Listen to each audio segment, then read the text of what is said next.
The fall of Rome is not the mystery, it is the excuse.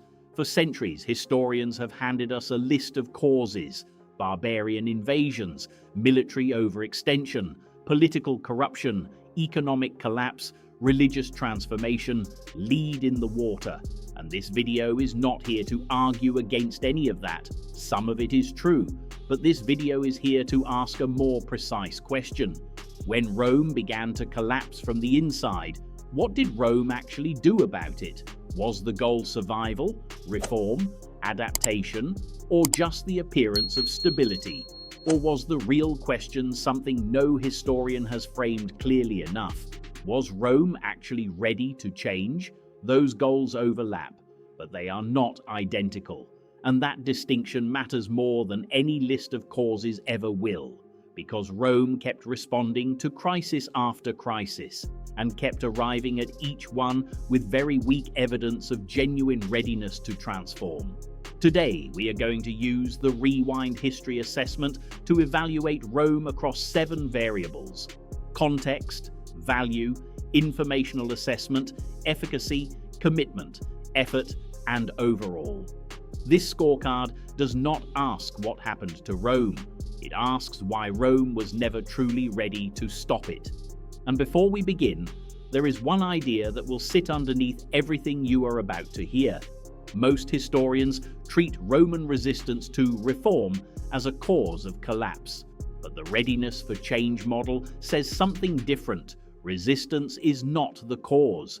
Resistance is a symptom. It is evidence of a fundamental lack of readiness that already existed underneath the surface. And that distinction changes everything. Because an empire can keep moving, keep legislating, keep deploying armies, and still be completely unready for the transformation survival actually demands. Rome did exactly that for over 200 years. Variable 1. Context. The first variable on the scorecard is context. Context asks one question: does the system actually understand the environment it is operating in? And here is where Rome gets partial credit. Because Rome understood certain things extraordinarily well: military logistics, provincial administration, legal frameworks, engineering, trade routes. Rome had centuries of experience managing one of the most complex systems the ancient world had ever produced. That is real. That matters. But civilizational survival requires something different than administrative competence. It requires cultural flexibility, institutional humility, the willingness to redefine what Rome even meant, the capacity to build something new instead of endlessly defending something old. Rome never fully developed that capacity. When the context changed around Rome, Rome kept responding with the tools that had worked before: bigger armies, more taxes, new emperors, divided authority. The same solutions applied to fundamentally different problems. And a system that misreads its own context cannot produce genuine readiness. It can only produce the appearance of it. Rome was technically active, but contextually misaligned. Context score: C. Variable 2. Value. The second variable is value. Value asks whether the system produced something worth preserving. And the honest answer here is yes. Rome produced extraordinary value. Roads that lasted centuries, legal codes that still shape Western law today, architectural achievements that still stand, a system of governance that managed hundreds of millions of people across multiple continents for generations. That value was real. That legacy was earned. But value alone does not produce readiness. And Rome made a critical error that many powerful systems make. Rome confused its past value with its future security. Because Rome had been great, Rome assumed it would remain great.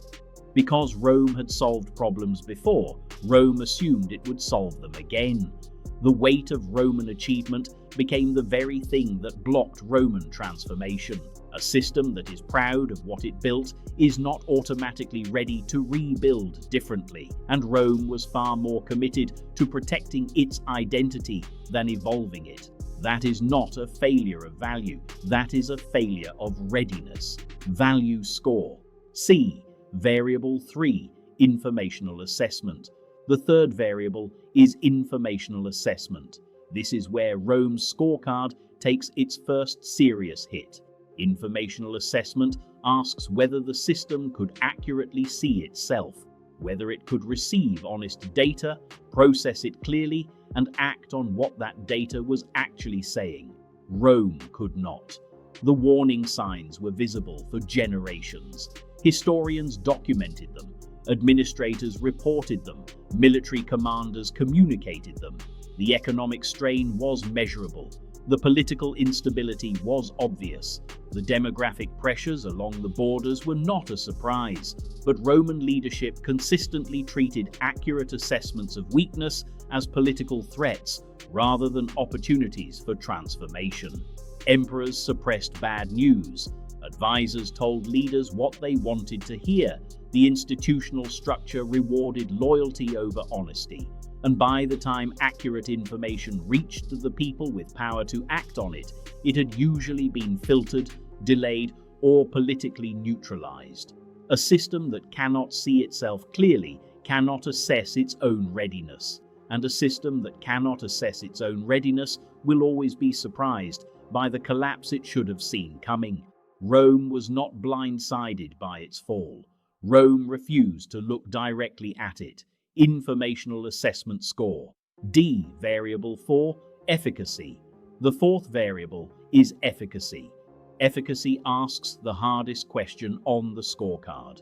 Did the response actually produce the intended outcome? And the historical record here is difficult to argue with. Rome wanted survival, stability, security, continued authority across its territories, sustained prosperity for its citizens.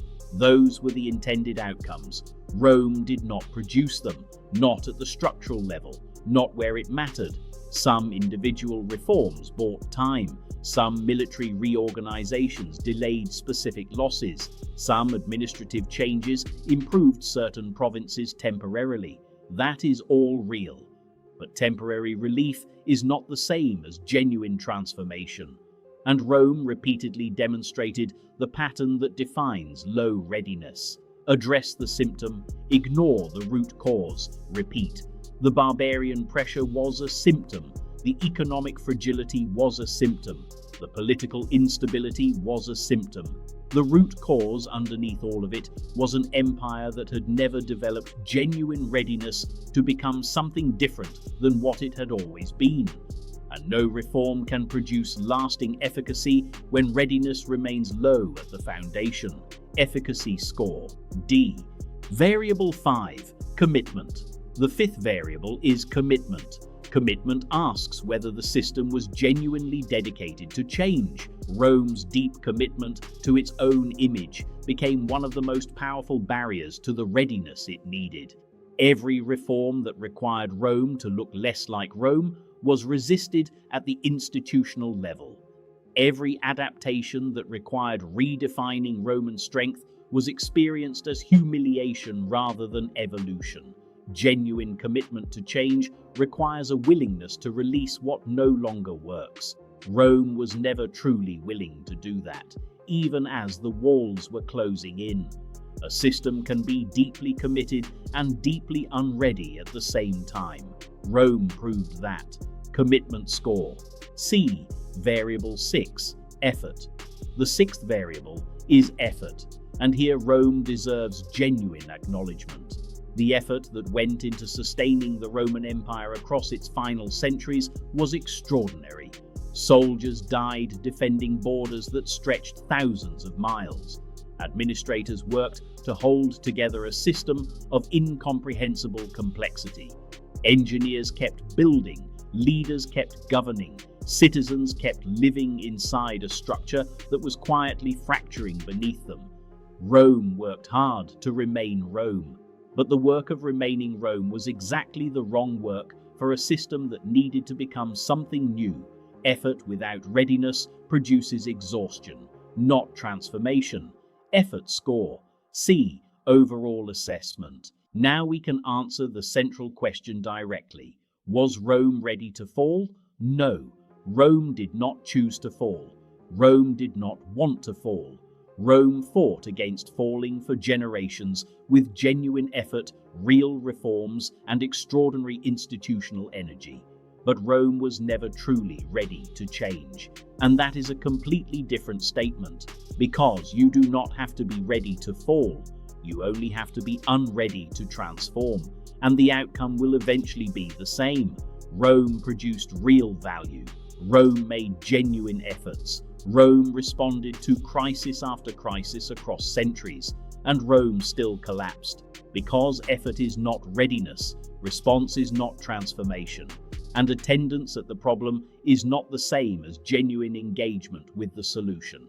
The scorecard tells the truth that the history books keep burying underneath lists of causes. Context. C. Rome misread the environment it was actually operating in. Value. C. Rome confused past achievement with future security. Informational assessment. D. Rome refused to see itself clearly. Efficacy. D. Rome's responses never reached the root cause. Commitment. C. Rome was committed to its identity more than its survival. Effort. C. Rome worked hard inside the wrong pattern. Overall score. D. Not because Rome lacked greatness. Rome's greatness was never the question. The question was always readiness. And the answer, written across 2 centuries of slow collapse, was always the same. Rome was not ready to change. And no amount of effort, reform, or military response could substitute for the readiness that was never there. Because collapse is not an event. Collapse is a process, and every process leaves a record. If you study history, stop asking only what went wrong. Start asking whether the system was ever genuinely ready to go right. Visit the Readiness for Change Institute to learn how the Rewind History Assessment Framework applies to organizations and systems facing the pressure of necessary transformation today. The goal is not to rewrite history. The goal is to make sure your story ends differently than Rome's. Follow the Rewind History Assessment for more conversations about change, behavior, and the evidence that systems leave behind. We will see you next time.